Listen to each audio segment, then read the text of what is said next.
Hello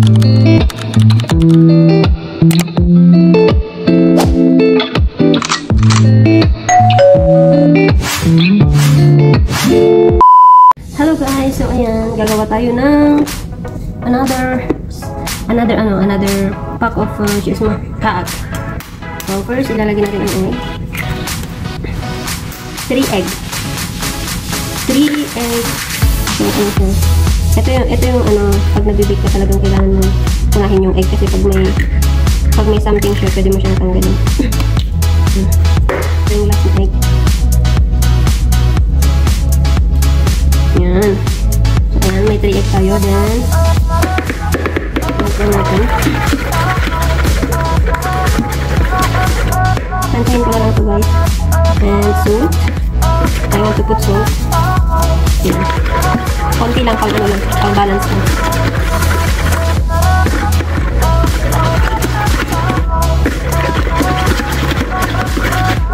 Ayan. Meron tayo dito ng vanilla powder. So, ayan guys. Maglalagay lang tayo ng 1 teaspoon. Ganito lang. Vanilla powder. Then, may kus ulit.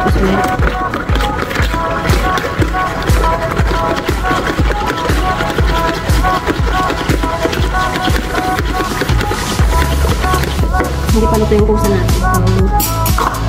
And 1.5 cup of sugar. Ito yung sugar na to. Meron tayong sugar. 1.5 cup of sugar. So, 1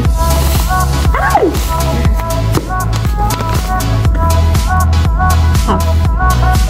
Okay. 1.5 cup. Sugar. Pwede rin namang mag-add. Depende sa taste nyo kung gusto nyo ng matamis. Dahil pang kape naman siya. Pwede kayong mag-add.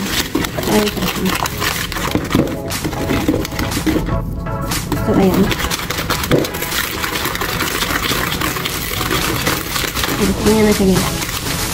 Ganito siya. Yung consistent niya rin yan. Okay.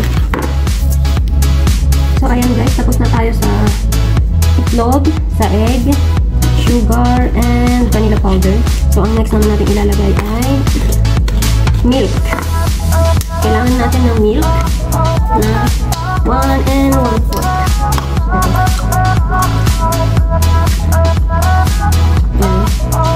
Gagawin ko siyang dalawa kasi baka magsobra ako mamaya sa flight. Para balance. Dalawang ilalagay ko. Para mas malambot siya. Okay. Tapos yung imekos natin guys. Yan yung consistent. Para magiging ng ayos. So ayan, natunaw na yung sugar. Kunamin na natin yung sugar niya.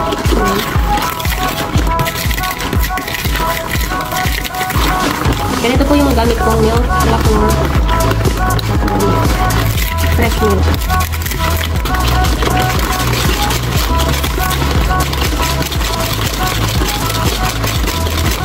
Ayan. So, isunod na natin ang ating butter.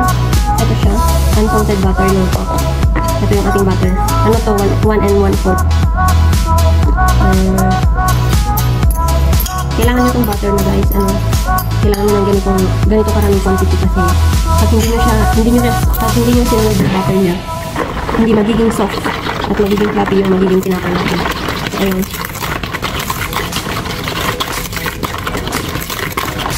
So, consistent na. So, ayan. Maglalagay na tayo ng flour. Itong flour naman natin ang nalagay natin. I-dry ko lang ito. Natin yung ganito.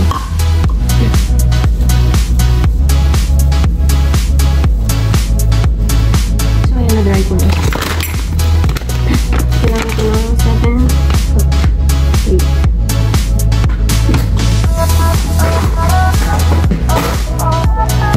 Lalagay ako nitong strainer kasi baka meron something.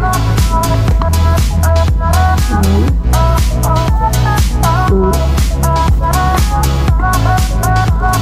3. So, tatlo muna. Kailangan natin itong tatlo. Mag-add na lang tayo ulit.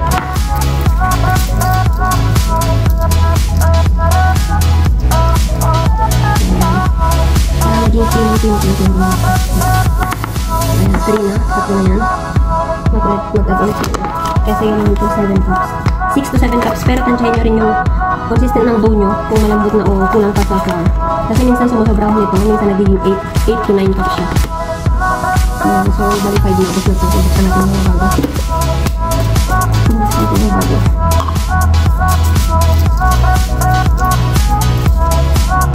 So, ito yung part na ano. Kailangan mong makipaglaban sa dough. Okay, wait lang. We have here yung Albaker. All-purpose flour. So, kailangan kaya 5. So, 5. Maglagay lang tayo muna ng 7. Maglagay tayo muna. 5, 6, and... Okay, 7. Stop muna tayo. Tama na muna. So, mag-stop muna tayo dyan. May 7 muna tayo. Mag-add na lang tayo pag kailangan tayo ito naman.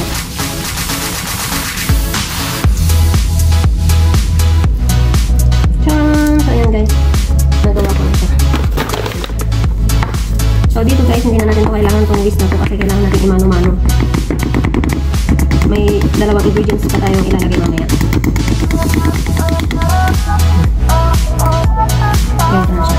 Kakamayin na natin kasi kailangan natin mamix na bongga. Ayan, nakuha natin yung consistency.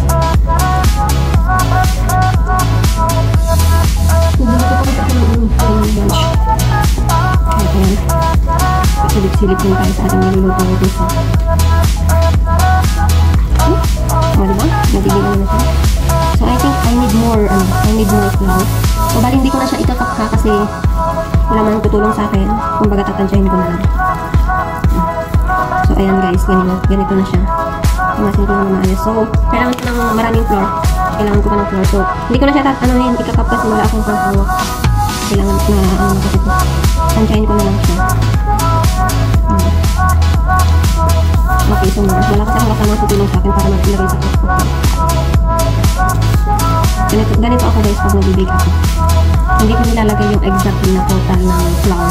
Kasi minsan, maalsa yung flour, minsan naman hindi.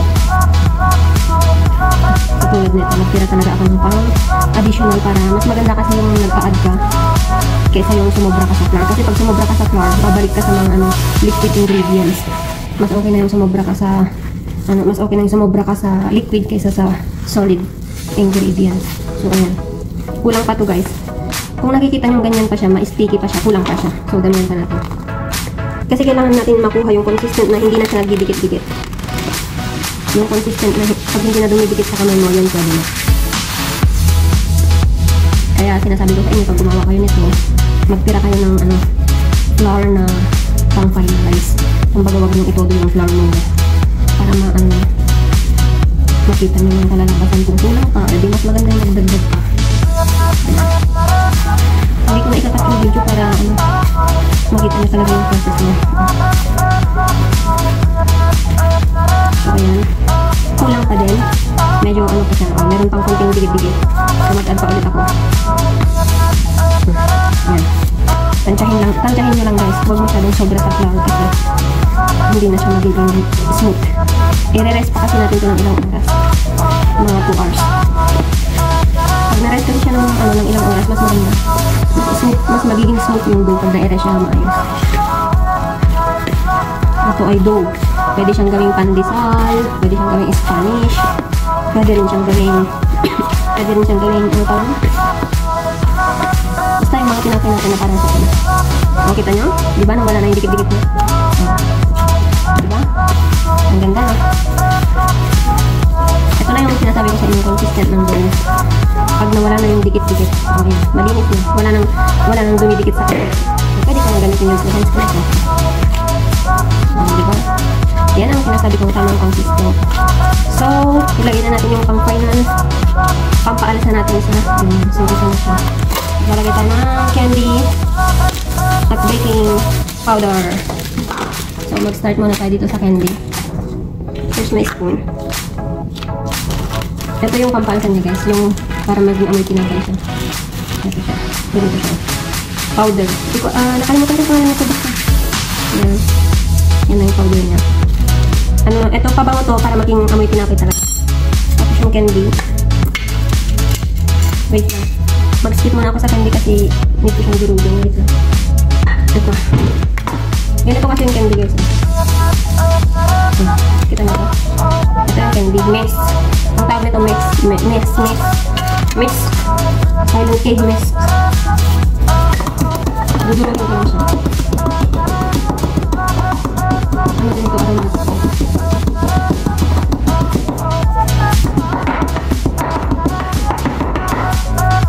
So, kaya natin ilagay. So, pag nadurog siya guys, ganyan ko lang siya. Naging powder ko. Diba? Lagyan natin ito lang. Ilalagay ko lang ito lang. Kunti ka na. Kailangan naman natin pagpagod.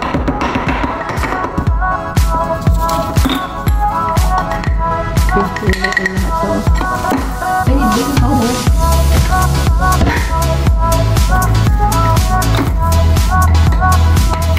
Ito naman yung baking powder natin guys. 3 tablespoon. So, yan na. Yan na, final. Makakalo na lang natin siya. Puro ano yung gamit ko? Puro mga Foster. Ito yung talaga mga gamit ko pag Foster Clarks. Kahit yung sa vanilla, Foster Clarks. Tapos sa milk, fresh milk. Tapos sa butter is Lurpak, unsalted. Tapos sa flour ko guys is Albacare. Albacare, all-purpose flour. Ito siya. Ganyan ang gamit ko. Maganda siya. Tignan naman yung consistent ng ating ano. Kahit ganyan-ganyanin mo siya. Hindi na siya nagdidikit. Wala na. Pag ganyan na siya, pwede na siyang i-rest. Ihahalo ko na lang yung baking powder. Wait.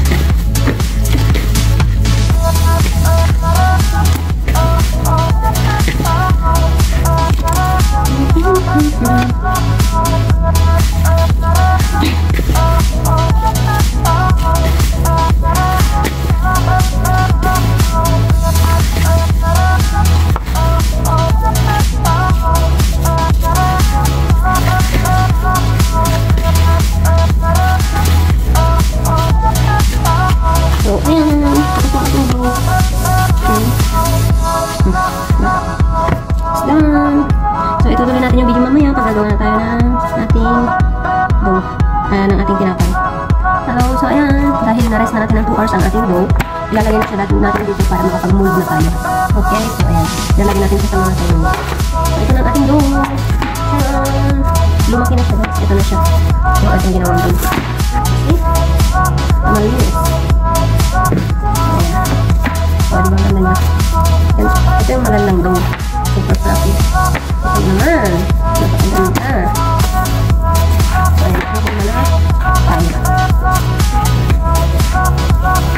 Kurang tayo dito. Kasi yun tayo ating dough. Madami na naman tayo magagawa nito guys. Gawin lang natin siya. Lagyan natin sa ating tray.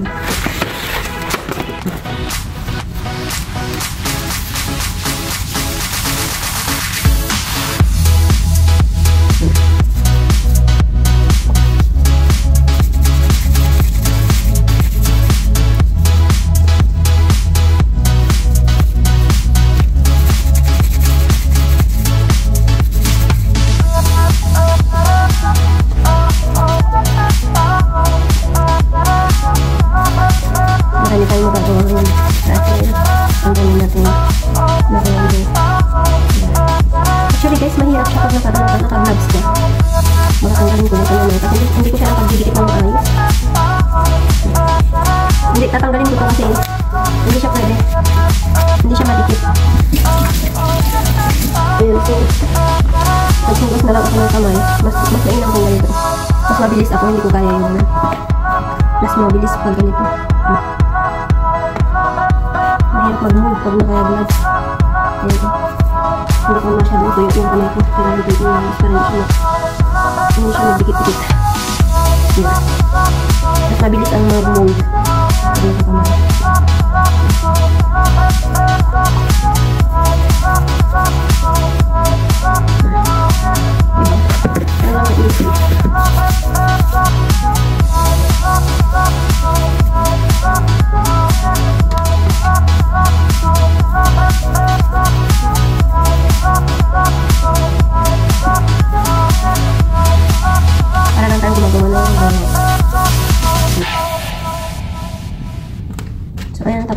isa. Ganito siya. So, ayan. Dahil nakatapos na tayo ng isang plate, i-open na natin yung ating oven. Open na.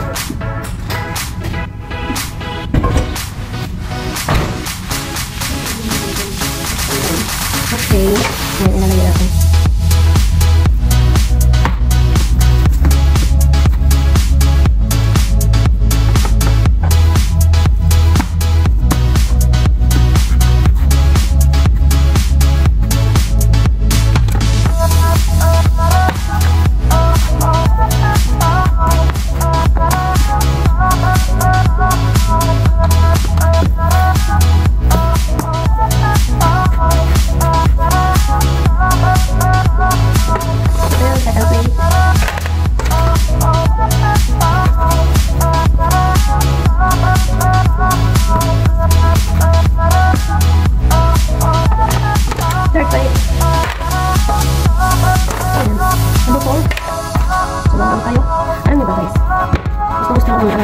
Kasi hindi siya yung gaano matamis, hindi rin siya yung gaano matabang. Binabaon na ito sa school kaya mabilis maubos. Sabi ko naman hindi ko ginawa ng ganito kaya sabi nila dito. Sabi ko cake na lang kayo na lang. Fifth plate. So may limang plate na para kung magdalawin na tayo sa oven. Ang guys, gano'n ako ng dalawang tiklong para kung tapos natin. Okay, dapat wala yung okay.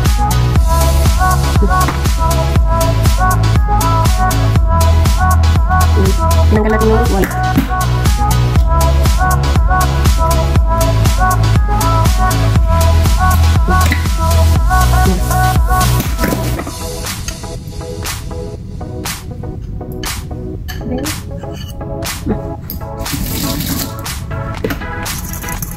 So, papakulay natin yung para maging yellow yung ating tinapay. Lagyan natin yung milk. Yan. So, ito yung gagawin natin pangkulay sa ating tinapay. Ipakulay natin ito sa ating tinapay. Yan.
Pero okay lang yan kasi hindi naman yan sunog na totally. Sunog lang yung ano niya, yung baba niya. Kasi ganito siya, oh guys. Tignan niyo. Diba? Ang ganda. Yummy. Ang soft. Diba? Super soft siya. Ito guys ay masarap sa kape. Lalo pag umaga. O kaya sa Coke na din. Maganda rin yan sa Coke, sa Pepsi, ganun. Merienda. Ang fluffy niya. Ganda ng pagkaluto.